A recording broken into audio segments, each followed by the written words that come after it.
Boa noite a todos, sejam muito bem-vindos à nossa Casa Espírita.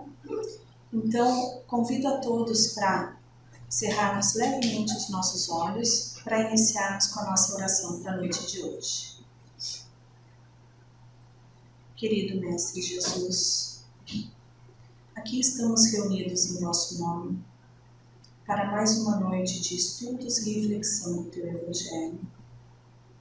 Queremos agradecer pela oportunidade de estarmos aqui na Casa Espírita, recebendo as benesses do plano espiritual.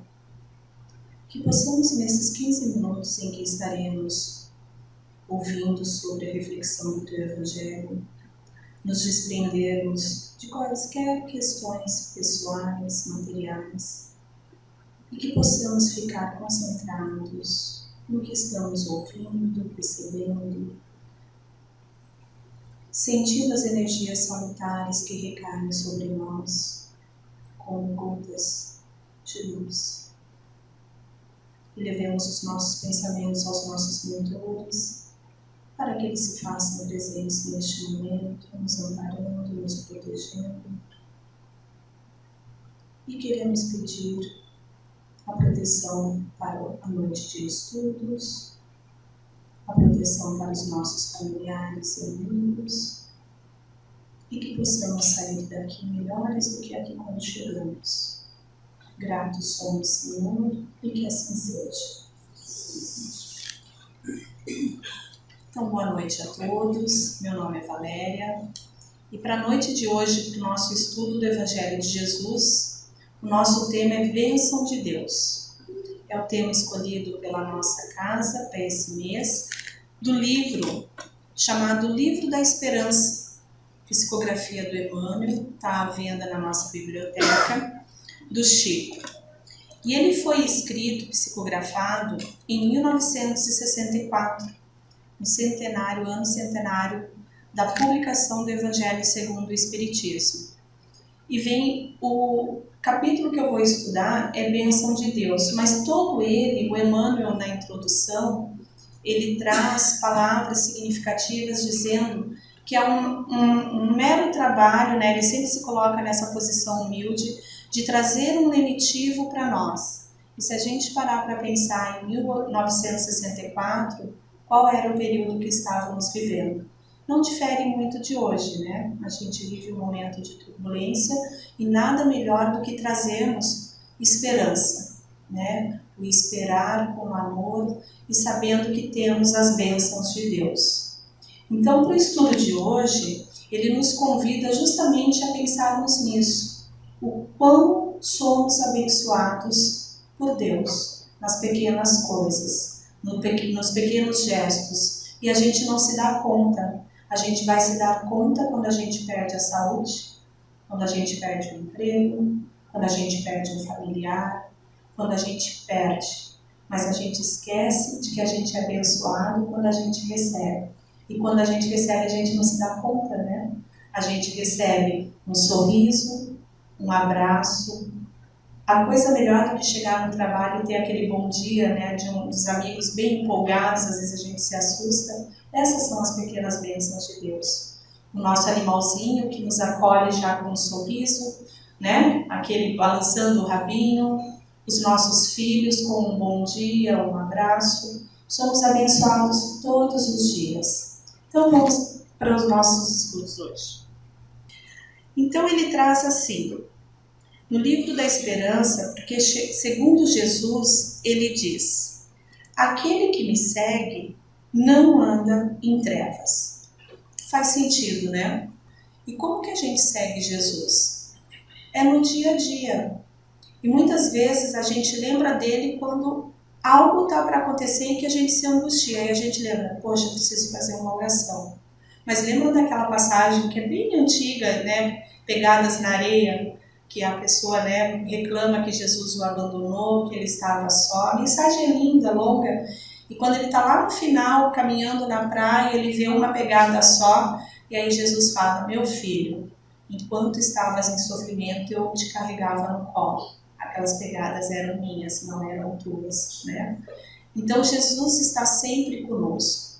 E qual é o prazer da gente saber que ao orarmos, ao pararmos e pensarmos, eu estou em sofrimento, seja ela física, moral, material, que você faz aquela oração e de alguma forma aquilo alivia, você sente uma calma, igual a gente está aqui agora na casa. A gente se sente bem ao vir para a palestra, É um sábado, 18 horas, não é fácil, a gente tem outros compromissos materiais que nos chamam, mas nós nos dedicamos a vir aqui. E é tão bom quando aqui entramos, A gente sente uma resistência até chegar. É o carro que quebra, é um amigo que chega, algo que fica doente, algum empecilho, mas quando a gente faz o esforço e vem, e aqui adentra, o quão bom é estar aqui. E nós saímos daqui melhores. Então, caminhar com Jesus é isso, é nunca estar nas trevas. Só que nós, volta e meia fraquejamos e esquecemos dele, porque nós nos dedicamos muito à materialidade e deixamos de vivê-lo, mas ele está sempre conosco. E ele continua. Todos os homens, olha que bonito isso, são filhos de Deus, e que nenhum é órfão de consolação e ensinamento, desde que se apresente nas fontes vivas da Boa Nova, de espírito renovado e coração sincero. Quando a gente fala de bênção de Deus, é justamente isso. Não há orfandade, somos todos filhos de Deus. Deus não quer o nosso sofrimento, mas nós criamos o mal e as nossas dores por sermos teimosos, por irmos contra as leis da natureza.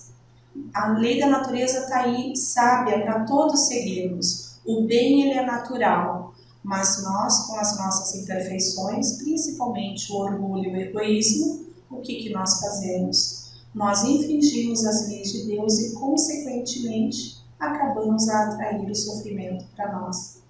É um retrucar uma palavra que não é nos agredida, ao invés da gente silenciar, nunca calar ao mal, mas não revidar, a gente já cria uma resposta e aí a briga se torna maior e acabou o clima mental e espiritual, principalmente nos nossos lares. Falávamos agora que esse ano é um ano delicado, onde muitos se desentenderão por questões pessoais, partidárias, políticas, mas esquecemos que vivemos no planeta Terra e a gente precisa viver na Terra de acordo com as leis de Deus. Então não há como fugir do que a gente tem que viver aqui. Assim, lembrarmos de que somos filhos de Deus, não somos órfãos. Ele está conosco. E como que a gente vai fazer isso a partir de agora, com todas as dificuldades que se apresentarão? Lembrando que, ao pensarmos em reagir, o que Jesus faria? Vamos pensar quando ele estava no Sinédrio sendo atacado. Ele em algum momento ofendeu aqueles que o acusavam? Em algum momento ele revidou enquanto era pregado na cruz? Em algum momento ele gritou contra o pai por não ter uma casa, algo para se alimentar? Tudo ele despendia da natureza. E pelo contrário, porque o nosso tema de hoje ele vai falar disso, da caridade. A bênção de Deus é a caridade. O quanto que nós recebemos e o quanto que nós doamos. Não precisa ser material. Só que Deus quer de nós isso. Quando alguém nos ofende, qual que é o nosso papel caritativo com isso? Pensar, revido ou não revido? Não revido. Qual é a atitude caridosa? Uma oração. Porque aquele que está em cólera é um ser que está em sofrimento. É fácil? Não. A gente vai brigar muito, a gente vai ter muita úlcera de estômago, a gente vai ter muito dente trancado, muita pedra no rim, mas é o caminho. Quando a gente chuta, o cantinho do pé, e a primeira coisa que a gente quer é falar um xingamento. O quão libertador é quando tu bate esse pé e tu só pensa, podia ter olhado melhor, e não tem xingamento. A gente está fazendo a caridade com o planeta. A gente está fazendo a caridade de pensar bem e limpar o planeta dos miasmas negativos. Esse é o nosso papel. E ele continua.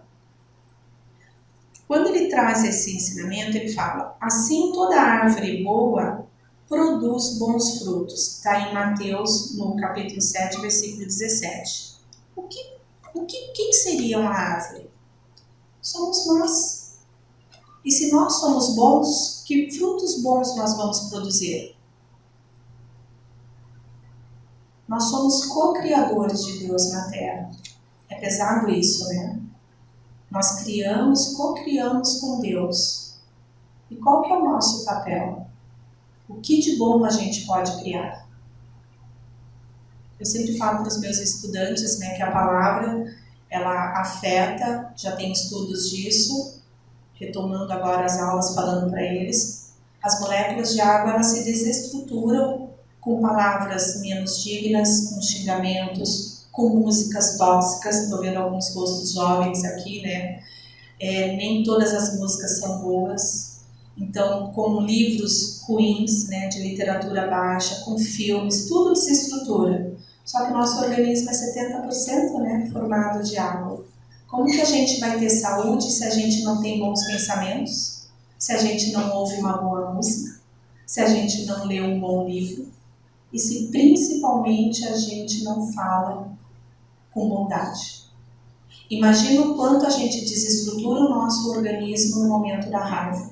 A gente já sente, é imediato, a gente treme, dá palpitação, coração acelera, vem o sangue para cima, né? Imagina dentro como que é. Então, pensando nisso, toda árvore boa produz bons frutos. Vamos começar um pouquinho por vez. Ao invés de acordar mal-humorado, pensar: obrigado, Senhor, por mais um dia. Tirar pequenos hábitos que a gente tem no dia a dia de falar: nossa, amanhã eu tenho que levantar, amanhã tem escola, Não, obrigado, Senhor, porque eu ainda estou aqui e tenho a oportunidade de melhorar. Quando ver aquela pessoa em sofrimento, que seja o primeiro. Eu vejo muito na escola, né? A gente está recebendo muitos imigrantes, principalmente venezuelanos. Eles não falam a nossa língua, principalmente as crianças, e eles ficam isolados nos recreios. Sejamos nós a tentar, né? Porque a língua do amor, ela é universal, né? Imagine se colocar no lugar dessa pessoa. Que possamos produzir o bom fruto da amizade, do olhar para o outro e falar: você está bem? A gente não faz mais isso. Se vocês observarem isso, como eu caminho muito, eu observo. As pessoas hoje, ou é dentro do carro, que eu já vi que está mais, ou é na rua, assim, eu fico pensando como que não cai, né? Mas elas não se olham nem no olho. Eu lembro que eu era pequena e minha irmã vivia fazendo assim, a gente ia para a escola, ela me levava para a escola e falava: tu cumprimenta até a formiga, né? Eu morria de vergonha, criança, né? Ela cumprimentava o vizinho, o senhor da rua, o sorveteiro, o pipoqueiro, aí cumprimentava o cachorro que estava, né? Aquilo sempre me chamou a atenção. Eu falei: meu Deus do céu, e eu morrendo de vergonha. E hoje, quando eu vou cumprimentar, que eu dou um bom dia, a pessoa nem me olhou. Eu falo: bom, eu falei, né? Tá ali. Espero que ele tenha. Porque as pessoas não se olham mais, a gente não se permite conhecer. E isso faz falta, a gente está se distanciando, a humanidade está se desumanizando. E nós precisamos olhar para isso e lembrarmos: somos filhos de Deus, não estamos aqui de passagem. Qual é o nosso papel na Terra? Tanto que esse trecho ele vai falar do uso do dinheiro. Que às vezes a gente maldiz o dinheiro, né? O dinheiro não traz felicidade, outros falam que sim, mas o dinheiro bem justo, ele é aplicado para aquele que não tem um pão, quando você chega com uma doação pequena para acalentar a fome daquele, quando é no frio, que aí tu tem o dinheiro para ajudar no agasalho, né? Nos estudos, que você possa dar um caderno. Eu sou das antigas, o quão era difícil ter um caderno, né? Hoje a gente vê os estudantes arrancando folha para fazer bolinha de papel à torta e à direita, e a gente pensa: meu Deus, né? Um lápis, uma canetinha, né? Então, assim, o dinheiro bem empregado, ele é caridade, mas a gente precisa saber empregá-lo e sempre agradecê-lo, até porque ele não é nosso, né? Nada que está aqui na Terra é nosso. Nós somos, né, meros como depositários dele, tudo é de Deus, e a Deus vai devolver. Quando a gente morrer, a gente não leva nada, né? E a única coisa que nós levamos, sendo espíritas, é o que a gente produziu. E o que a gente... Vamos imaginar que a gente desencarne agora, que aconteça algo aqui, todos nós que estamos aqui passamos para o lado de lá. Vamos falar assim, né, para o lado de lá, para o plano espiritual. Como será que chegaremos? Será que teremos feito todo o bem que precisamos? Ou será que teremos ainda muita coisa a resgatar? Então que pensemos que hoje é o dia, hoje é a hora de agradecermos por sermos filhos de Deus, de agradecermos por estarmos aqui, e que a caridade, fora da caridade não há salvação, fora do amor não há salvação. O amor é o que vai mover tudo. Quando a gente coloca o amor nas nossas atitudes, é incrível como funciona. E como o retorno dele é mais acalentador ainda. Quando você percebe que você sim deixou para aquela pessoa o sabor de um abraço, o teu melhor, que a pessoa, quando se despedir de ti, se sinta feliz com a tua presença. E para finalizar, tem uma passagem no Evangelho segundo o Espiritismo que diz: venham, meus irmãos e meus amigos, trazer-vos o meu óbolo, a minha doação, a fim de vos ajudar a avançar desassombradamente pela senda do aperfeiçoamento em que entrastes. Nós nos devemos uns aos outros. Somente pela união sincera e fraternal entre os espíritos e os encarnados será possível a regeneração. Então, essa regeneração que estamos passando, que é o processo que a gente busca tanto, o momento da regeneração do planeta Terra, tem de ser com essa união. Está mais do que na hora da gente entender que Jesus veio e Ele disse: amai-vos uns aos outros como eu vos amei. Fazei todo o bem possível àquele que vos persegue e vos calunia. Amar os vossos inimigos. Que isso não fique apenas nas nossas palavras, mas que a partir de hoje a gente comece a pensar e a refletir e fazer um pouquinho por dia. Não é fácil, a gente vai cair, mas eu tenho certeza que vai ficar gravado e a gente vai insistir. Como todo bom hábito, a gente vai criar o hábito de fazer o bem. Que comecemos pelo bom dia, depois por um abraço, porque a gente sabe que é difícil, depois por acolher aquele que está na rua, que muitas vezes a gente passa, que a gente possa voltar, sem vergonha de ser feliz e perguntar: posso te ajudar? Às vezes ele está só querendo um copo d'água. Muitas vezes a gente sabe que pode ser perigoso, mas que a gente possa fazer isso. Um copo d'água. Às vezes a gente já anda com garrafinhas d'água, né? Deixa uma garrafa para aquele que está sedento. Em outro momento, leve um abrigo, alguma coisa. Não é difícil. A gente traz as doações aqui para casa, que possamos levar para esses que estão em sofrimento. Porque eles não escolhem a rua. Eles vão para lá porque não tem quem os acolhe. E que sejamos nós a acolher com bons pensamentos. Obrigada. Então agradeço por estarem aqui, por nos ouvirem nessa noite. E nós então vamos nos encaminhar para o encerramento e para a condução dos nossos passos. Então vamos cerrar novamente nossos olhos. Procure uma posição confortável. Respirem profundamente, inspirando pelo nariz, soltando pela boca, oxigenando o cérebro. E vamos pedir: sigo com Jesus na luta de cada dia, nos esforços do lar, amando e ajudando, contente e feliz, sigo com Jesus. Ele é o meu guia, a minha luz e toda a esperança que guardo no coração. Sou forte, enfrento as dificuldades, nada temo na jornada, porque sem reservas sigo com Jesus. Sigo a Jesus no trabalho, na oração, no amor ao próximo, nos meus atos e mínimos pensamentos. Sigo a Jesus na caridade, nas lições de amor, nas tarefas justas. E vou cantando pelos caminhos, as flores, os pássaros, os rios e as crianças que encontro em meu caminho, louvando o Pai Criador. E que assim seja.